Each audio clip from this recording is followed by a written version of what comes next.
that Israel accept ceasefire, and the Prime Minister also said that Israel has accepted the ceasefire with Iran and that it has achieved war goals against Iran. Israel says that it has agreed to Trump's proposal for bilateral ceasefire with Iran. So this is in fact the statement that has come from the Prime Minister. He said that Israel government has achieved all the objectives in Operation Rising Lion. Remember, this was the name that they had given as far as their attack on Iran is concerned. So their objectives have been achieved, including full air superiority over Tehran, the elimination of senior military leaders and the destruction of Iran's nuclear and missile capabilities. And they have agreed to the ceasefire initiated by Donald Trump earlier in the day. Donald Trump has said that both the nations will be in fact having ceasefire. After that, we saw salvos launched by Iran. Now Iran has also agreed to ceasefire, and so has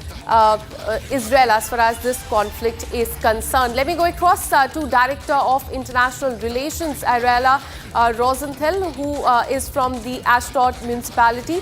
Thank you so much for speaking to Republic TV. Now it appears that both the countries, Iran and Israel, they have agreed to the ceasefire, but this is coming hours after Donald Trump in fact said that there should be a ceasefire. After that, we saw attack from Iran on Israel. Several buildings have been damaged. 4 people have lost their life. But finally, both the nations are saying that they have agreed. How do you assess this?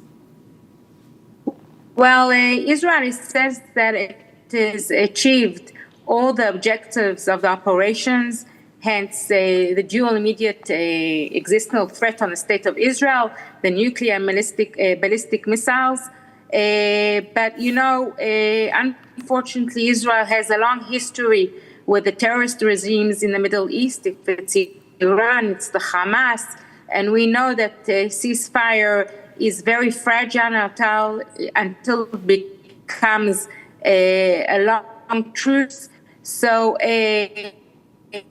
as we saw this morning that there will be an immediate ceasefire, there were missiles attacks on the state of Israel in which 4 civilians were killed and a lot of devastation in cities around Israel. So Israel has still the right, if any violation of the ceasefire will be enhanced, to, of course, continue what it has done until now. It will, of course, respond forcefully if so. Read that, yaar. Absolutely. And in fact, what we're learning is that he has said that all the objectives under Operation Rising Lion have been achieved. As you also mentioned, there were several objectives such as full air superiority over Tehran.